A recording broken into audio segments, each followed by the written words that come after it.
uma coisa que eu sempre ouço falar quando se referem a filmes ou séries que saem um pouco ali do eixo dos blockbusters. Nada acontece nisso, perdi o meu tempo. E é sobre esse nada acontece que eu quero falar nesse vídeo. Afinal, por que há um repulso ao contemplativo na arte? Por que momentos de baixa na narrativa são colocados como irrelevantes? De onde vem essa percepção de que quando a vida está acontecendo na arte, nada está acontecendo na narrativa? Falarei sobre, mas antes se inscreva no canal, deixa aquele like e também dê uma olhada na descrição porque tem link para os meus livros. Vamos lá falar sobre a falácia de que na narrativa algo sempre tem que estar acontecendo. E se não estiver acontecendo, não presta pra nada. Perdi meu tempo, PH!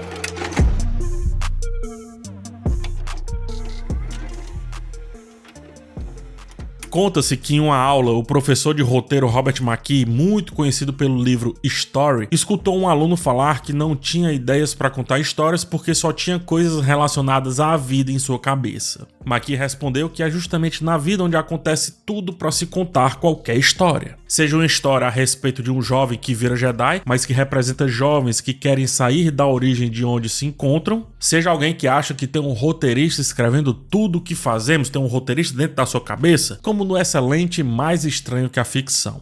É muito frequente achar que, por se tratar de um filme ou série, por se tratar de algo ficcional, o elemento vida, no caso enquanto cotidiano, é irrelevante. É mais frequente ainda abraçar-se facilmente a ideia de que assistir a uma série ou a um filme serve para se desconectar dos problemas da vida. E me custa acreditar que isso seja de fato para o que a arte serve. Já falei bastante sobre isso em outros vídeos, mas eu repito, não sei se é por esse caminho que a gente deve encarar a arte. Entretenimento?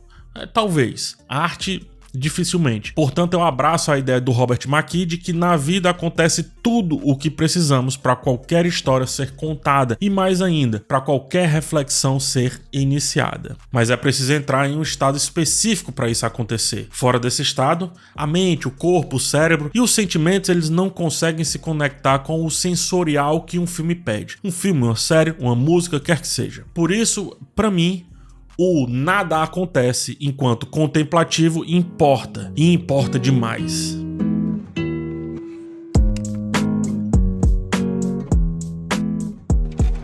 Breaking Bad é uma das séries mais aclamadas de todos os tempos, mas tem um episódio que não é unânime e justamente é taxado por essa ideia do nada acontece. É o episódio da mosca, que pra muita gente é o famigerado episódio da mosca. O 10º episódio da terceira temporada de Breaking Bad é muito controverso. A série ela vinha numa crescente, várias tramas estavam se entrelaçando. Walter White também vinha crescendo no mundo do crime. Um certo nível engajante de aventura estava acontecendo episódio a episódio e pum! O protagonista para e começa a perseguir uma mosca em seu laboratório de metanfetamina.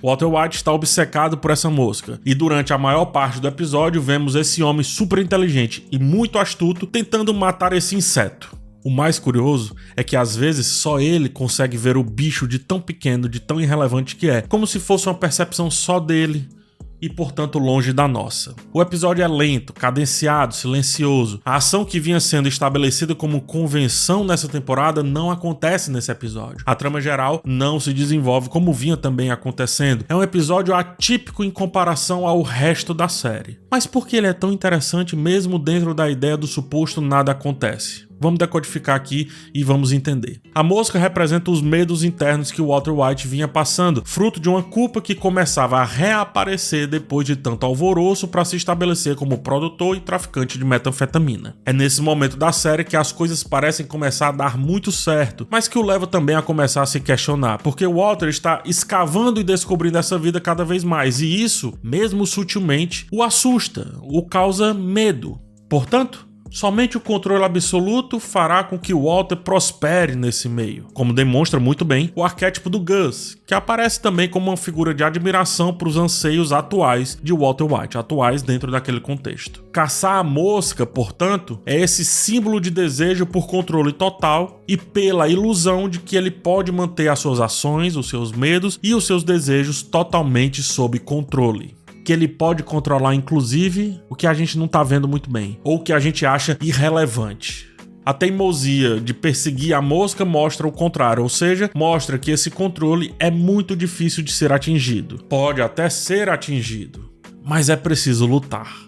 Breaking Bad nunca foi sobre a correria que estava sendo. Isso serviu para abraçar um público que chegou na segunda temporada e que estava cada vez mais chegando e vindo sedento para entender aquele mundo. O episódio é um convite para pararmos junto com o Walter White e nos colocarmos dentro daquela narrativa a partir de um elemento simples. Uma mosca que incomoda. Nem mais nem menos, apenas uma mosca. Sendo assim, usar um elemento tão simples e tão banal em um episódio que incomoda inclusive pelo ritmo, serve para voltarmos a nos fazer presente em um contexto que poderíamos estar cada vez mais distantes. Afinal, é mais fácil se conectar com um homem obsessivo por limpeza do que com alguém produzindo drogas. Pelo menos para a maioria de nós. Eu falo por mim.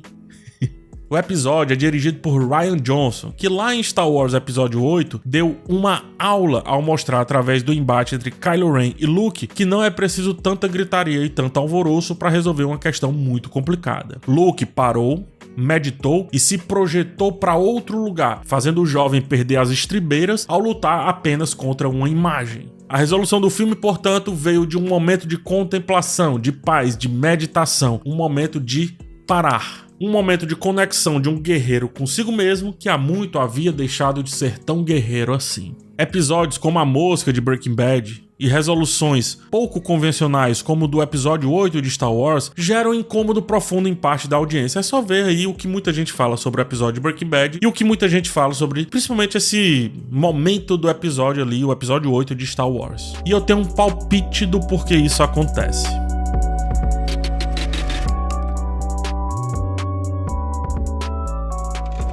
Eu acho que isso acontece porque é muito mais fácil vender uma narrativa direta baseada na correria. Qualquer pessoa se conecta, porque todos os sentimentos são preenchidos pelo alvoroço. Todos os sentimentos não. Todas as questões sensoriais, visão, audição e etc. são preenchidas pela confusão. Quando não se tem nada a falar, resta gritar. Quando não se tem nada a pensar, resta ficar valorizando aleatoriedades que se encaixem ou não na trama. Preencher todos os sentidos com o volume máximo é uma forma de fazer aquele que assiste não pensar em outra coisa a não ser naquilo que está sendo assistido. E como muitos filmes realmente precisam que não se pense em outra coisa, inclusive neles mesmos para que não vejamos o quão vazios são, o melhor jeito é envolver o espectador no máximo possível de intensidade auditiva e visual. No pior dos casos, no mínimo, empolga. No filme Velozes e Furiosos 6, os protagonistas enfrentam um tanque militar e um avião de carga em movimento. São cenas lotadas de ação ininterrupta, uma escalada impressionante do perigo. A câmera acompanha o movimento frenético dos veículos com cortes rápidos. A velha edição Sushi Man acontece aqui à torta e à direita. A trilha sonora amplifica a atenção e preenche todos os espaços da nossa audição. Ter uma conversa até consigo mesmo é impossível nesse momento. O diálogo, qualquer que seja nesse filme, é superficial. Serve apenas para nos localizar na ação e é frequentemente ofuscado pelo estrondo das explosões, mantendo o foco quase exclusivo na ação. Essa cena é ruim? Não é isso que eu tô falando. Tô dizendo que ela cumpre um propósito em um filme que arrebata multidões. Inclusive, então, ela é acertadíssima. A questão é entender que essa cena serve ao propósito do 6º filme de uma franquia que não tem mais o que falar a não ser sobre o tema família da maneira mais simples, direta e forçada possível. Portanto, não tem como esse filme parar, porque quando ele para, ele fala só e somente só as mesmas coisas. A partir do 4º filme, chegando no ápice lá no 7º filme, que é a despedida do Paul Walker, todo o diálogo fora da ação nesses filmes servem apenas a um assunto: família. Restam aos responsáveis encher o filme de barulho, correria, gritaria, tudo isso para compensar a falta de texto. Eu gosto, você gosta, a gente se diverte e é isso. Isso acontece porque é fácil, esse é o ponto. É fácil encantar pelo caos porque desvia qualquer outra atenção ao preencher cada momento com ação e ruído. Exclui-se nesse caso o fator vida. Afinal, aquilo tudo é uma mentira, é uma fantasia. É para se desconectar daquilo que o filme não tem. É para se desconectar da vida. Vamos ao contraponto total disso, tá? No filme Os Rejeitados, acompanhamos um professor que precisa cuidar de um grupo de jovens que ficam para as festas de fim de ano num colégio que na verdade é tipo um internato. Esse professor é um saco, irritante, excêntrico e preso àquela realidade. Os alunos também, de certa forma, estão por aí de um jeito ou de outro. A coisa piora quando desse grupo sobra apenas um desses alunos, justamente um jovem que não consegue inicialmente se conectar com esse professor, que por sua vez não consegue se conectar com nada ao seu redor. Os Rejeitados é um exemplo de filme que seria categorizado como desses que nada acontece. Porém, ele tá o tempo todo falando sobre solidão, como vivência de um personagem é refletida na vivência de outro personagem, e sobre como a reflexão a partir da história e da filosofia serve desde sempre e para sempre a fim de resolver nossas questões mais íntimas, mais complexas inclusive. Temos aqui um filme estoico que vem falar justamente sobre como um homem excêntrico não consegue colocar o estoicismo, um estoicismo que tanto leio, que tanto presenteia os outros ali com livros de Marco Aurélio, né, meditações de Marco Aurélio, como esse homem não consegue colocar o estoicismo à frente do seu próprio ego. E isso eu acho muito mais importante para a vida do que um monte de carro voando e se batendo. Pelo menos para mim. Eu adoro a direção contemplativa do Alexander Payne desde Sideways, que também ele fez com Paul Giamatti. Ele é o diretor aqui de Os Rejeitados. Lá, toda a contemplação serviu para entendermos como esse protagonista vê e se conecta com o vinho. Mas não só isso, como ele cria barreiras a partir das coisas que coloca na sua vida. Aqui, como esse protagonista não consegue se conectar consigo mesmo, a gente também vê a criação de barreiras. E eu digo que ação demais, correria demais, zoada demais, são barreiras impostas para que não consigamos entrar em um estado reflexivo, pensativo, introspectivo e assim nos sacar fora da trama, da narrativa, nos desconectar dos personagens que lá estão, porque o que sobra é a correria. Os Rejeitados e Sideways são o oposto perfeito dessa correria que a gente vê em Velozes e Furiosos e tantos outros do gênero. Mas eu entendo que as coisas não podem ser nem 8 nem 80, então vamos mudar um pouquinho o ângulo da análise. E assim eu trago a pergunta: será que um blockbuster, ou um filme de ação, aventura, quer que seja, pode se beneficiar desses filmes mais nada acontece?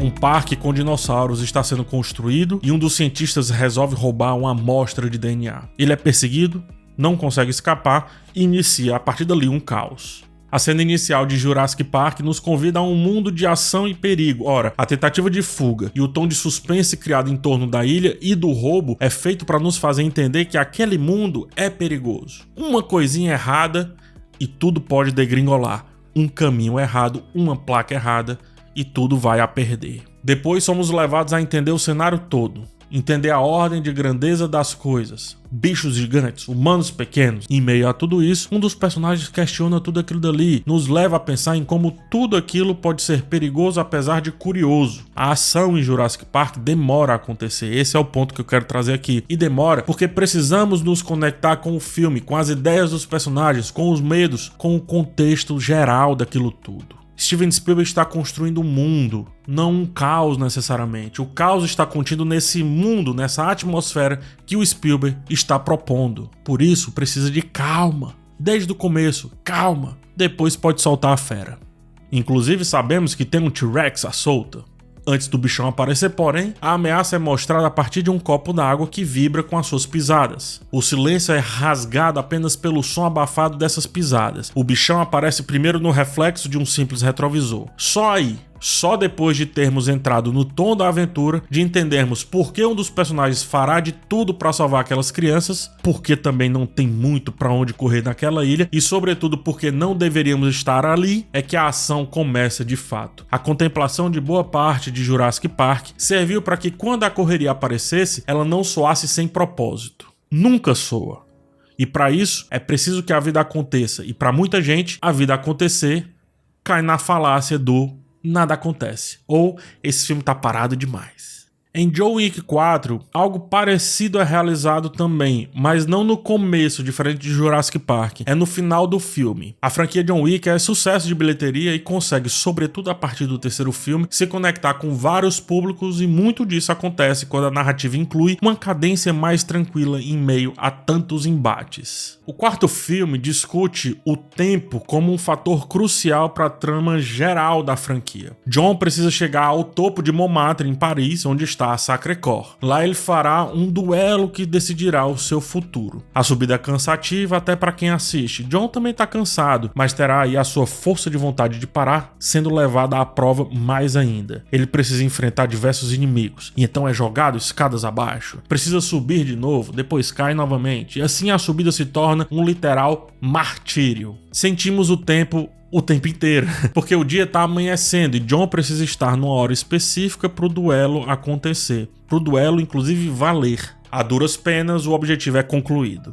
Depois de muita ação, zoada, tiro, porrada, o protagonista consegue chegar ao topo. E então o filme para. John Wick 4 para porque se tudo é zoada, nada é som, se tudo é ação, nada mais é impacto. Um duelo é um estado contemplativo onde um movimento só deverá resolver a vida de um e acabar com a vida do outro. O filme para por isso. Ele para mostrar o nascer do sol, o rosto do Jon, os detalhes, o posicionamento, tudo. Ele para que a gente consiga pensar o que aquele cara tá sentindo, como que aquele cara chegou ali, como que ele vai resolver aquela situação. Mas a bem da verdade, nada está acontecendo a não ser aquela vida que acontece para o que acontecer após dali seja realmente e finalmente definidor do futuro desse cara que está cansado da vida que vem levando. Se a gente não se conecta com isso, se a gente não tem tempo para pensar nisso e fica envolto só nas confusões, nos embates, na porrada, o filme jamais consegue ou conseguiria atingir o seu potencial. Nada como a vida para falar de um personagem que anseia justamente por viver.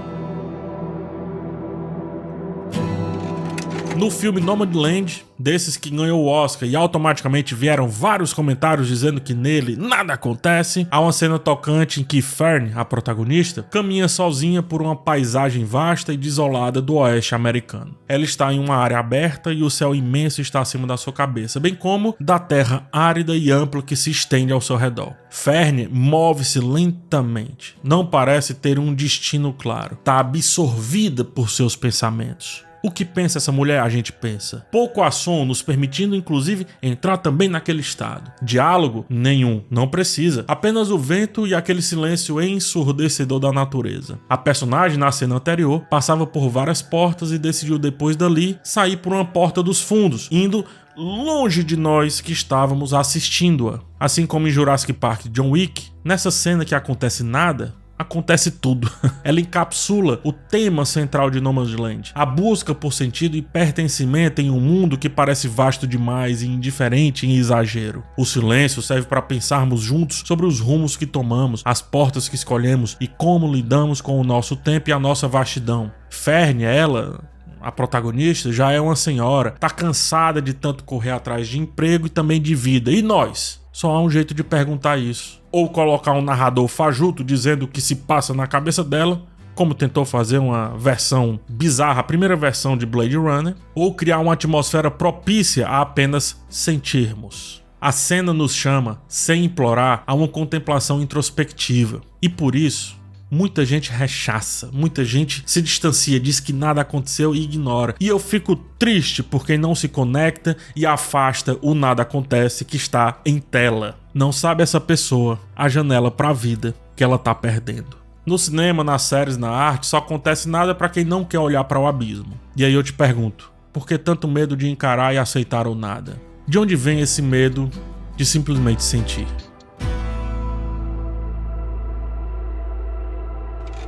Obrigado por ter chegado até o final desse vídeo, eu espero que você tenha gostado. Na descrição tem link para meus livros, gostaria que você desse uma olhada lá. Aproveite e deixe um like e também a sua inscrição. A gente se vê numa próxima oportunidade. Um forte abraço em vocês e tchau.